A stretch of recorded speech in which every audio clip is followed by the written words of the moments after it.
तो पूरे 4 साल के लंबे इंतजार के बाद द फैमिली मैन का तीसरा सीजन आ गया है। हाँ, और इस बार दांव बहुत बहुत ऊंचे हैं। बिल्कुल। कहानी दिल्ली मुंबई से निकलकर सीधे भारत के नॉर्थ ईस्ट पहुंच गई है, नागालैंड। और सिर्फ लोकेशन ही नहीं, सबसे बड़ा ट्विस्ट तो यह है कि श्रीकांत तिवारी, जो मतलब सबको बचाता था, वो अब खुद देश का मोस्ट वांटेड क्रिमिनल है। हाँ, और अपने परिवार के साथ भाग रहा है। और इस बार की जो कहानी का बैकड्रॉप है वो भी बहुत दिलचस्प है। ये इंडिया म्यांमार बॉर्डर पर जो फ्री मूवमेंट रजीम है, FMR, हाँ, उस पर आधारित है। और ये बहुत स्मार्ट मूव है। मतलब एक असली सरकारी पहल जिसका मकसद तो अच्छा था, बॉर्डर पे रहने वाले लोगों की मदद करना, लेकिन अब उसका इस्तेमाल चीनी फंडिंग से हो रही घुसपैठ और हथियारों की तस्करी के लिए हो रहा है। ये कहानी को एक असलियत देता है। तो चलिए इस पर और बात करते हैं। श्रीकांत अब भगोड़ा है और उसका परिवार भी इस सब में शामिल है। हाँ, और मेकर्स ने 4 साल के गैप को कहानी में बहुत अच्छे से बुना है। श्रीकांत के बच्चे अब बड़े हो गए हैं और वो टिपिकल जेनजी की तरह बात करते हैं, जिससे कई मजेदार पल बनते हैं। और इस बार विलेन के रोल में जयदीप अहलावत है। उनका किरदार कैसा है? देखिए, जयदीप अहलावत का किरदार रुकमा, वो इस सीजन की जान है। अच्छा। वो कोई टिपिकल विलन नहीं है, बल्कि उसे भी एक फैमिली मैन की तरह दिखाया गया है। उसके अपने शेड्स हैं, अपने लोग हैं। और मनोज बाजपेयी के साथ उनकी केमिस्ट्री कैसी है? शानदार। उन दोनों के बीच का जो तनाव है और जो बीच बीच में मजाक है, वो देखने लायक है।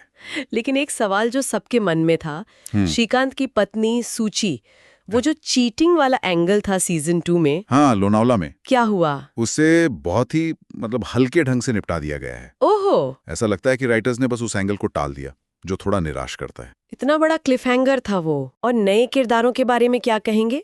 गुल पनाग और हरमन सिंघा भी हैं इस सीजन में। उनका प्रदर्शन थोड़ा मिला जुला है। गुलपनाग का रोल कुछ खास असर नहीं छोड़ता। और हरमन सिंघा को तो कई लोग इस सीजन की सबसे कमजोर कड़ी मान रहे हैं। तो क्या ये सीजन पिछले सीजन्स जैसा ही दमदार है, मतलब एक्शन और थ्रिल के मामले में? कुछ मामलों में तो हाँ, एक्शन बहुत असली लगता है, टिपिकल बॉलीवुड फिल्मों जैसा नहीं। और नागालैंड के लोकल म्यूजिक का, वहाँ के रैपर्स का इस्तेमाल बहुत अच्छा है। अच्छा। और छठे एपिसोड में एक बहुत बड़ा सरप्राइज है। वो क्या?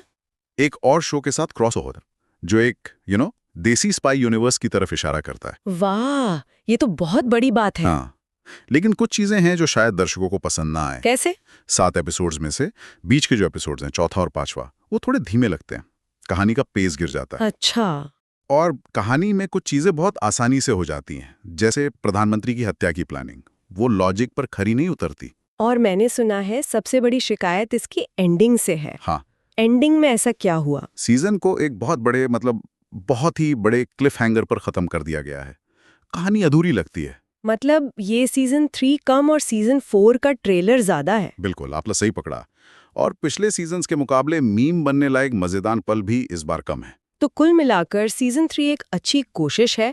स्केल बड़ा है, मनोज बाजपेयी और जयदीप अहलावत की परफॉर्मेंस दमदार है। लेकिन ये सीजन 1 के लेवल तक नहीं पहुंच पाता। हाँ, ये देखने लायक है, पर वो अधूरी एंडिंग की वजह से वो संतुष्टि नहीं मिलती।